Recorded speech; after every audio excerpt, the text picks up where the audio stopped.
उनकी करुण गाथा सुनकर माता सीता की आंखों में आंसू भर आए। भगवान राम भी पास ही बैठे सब देख सुन रहे थे। नमस्कार दोस्तों, कलयुग के चमत्कार संतों की वाणी में आप सबका स्वागत है।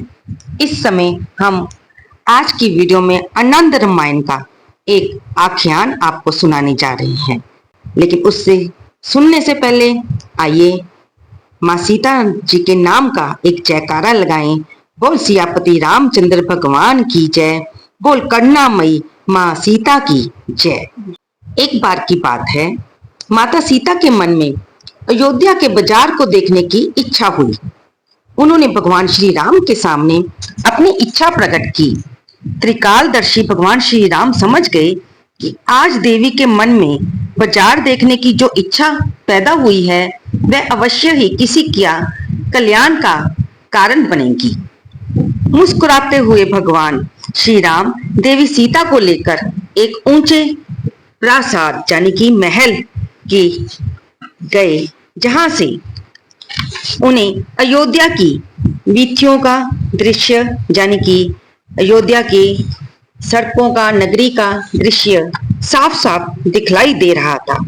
माता सीता और भगवान राम एक रत्न जटित सुंदर सिंहासन पर बैठ गए तथा उनके गवाक्ष मार्गों से अयोध्या का रमणीय दृश्य देखने लगे। दोस्तों, आप ये जानते ही होंगे कि पुराने समय में जो महल बनाए जाते थे वे इतने ऊंचे होते थे कि जब राजा अपनी प्रजा को देखना चाहे तो वह अपने महल की छत पर जाकर अपनी नगरी का, अपनी प्रजा का अवलोकन करते थे, ताकि किसी तरह की किसी को असुविधा हो तो वह उसके पास जाके उसे पूछ सके। इसी प्रकार भगवान राम और माता सीता अपने महल की छत पर बैठकर वहां पर अयोध्या के बाजार को देखने लगे। वहां अनेक लोग इधर उधर आ जा रहे थे। भगवान श्री राम अंगुली निर्देश करते हुए अयोध्या के राजमार्गों का परिचय बतलाने लगे। इसी बीच माता सीता की दृष्टि एक ऐसी स्त्री पर पड़ी जो कृशकाय और अत्यंत ही दीनहीन अवस्था में थी। उसके वस्त्र अत्यंत मलिन और जीर्ण शीर्ण यानी कि फटे हुए थे। किसी तरह एक ही वस्त्र से उसने अपने शरीर को ढक रखा था। वे अपनी गोद में एक नन्हे बालक को लिए हुए थी। उसे देखने से ही ऐसा लग रहा था कि वह अत्यंत अभाव की स्थिति में है और ना जाने कितने ही दिनों से उसने भोजन ग्रहण नहीं किया है।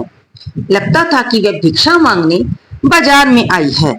उसकी वैसी दशा देखकर करुणामयी माता सीता को अत्यंत दुख हुआ। उनकी करुणा उमड़ पड़ी।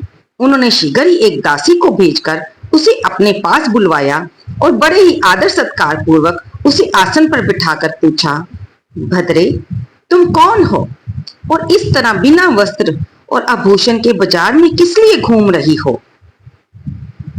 इस पर उस स्त्री ने कहा, देवी, मैं एक अभागिनी ब्राह्मण पत्नी हूँ।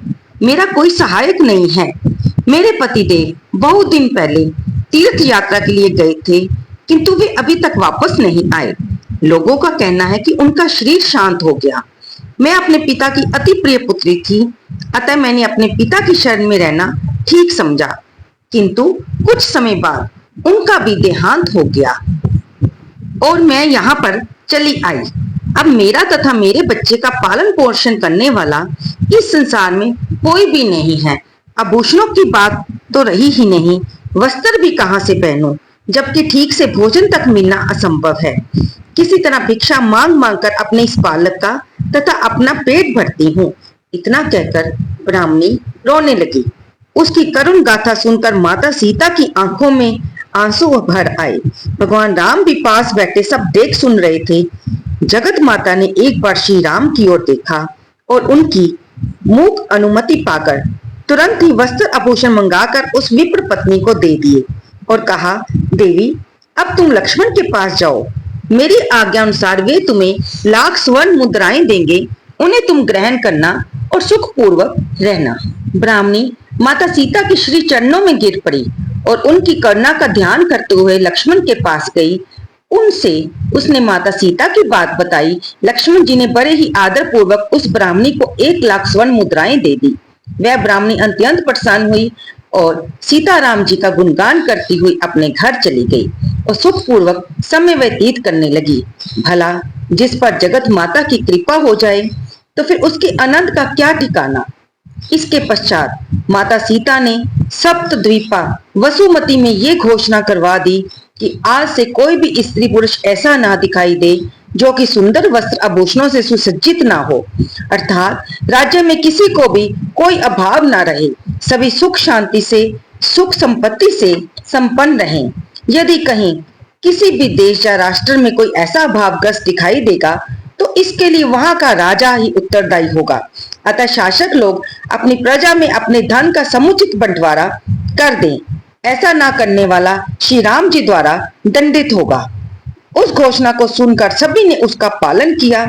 ये माता सीता की अद्भुत दयालुता, नीतिमत्ता और मातृ हृदय का स्नेह एवं वात्सल्यमयी ममता का एक दृष्टांत मात्र ही है। भगवान श्री सीताराम जी की अनंत कृपा का वर्णन कौन कर सकता है। तो दोस्तों, ये एक वृतांत आपको भगवान श्री राम और माता सीता की करुणामयी दृष्टि का आपके सामने हम लाए हैं।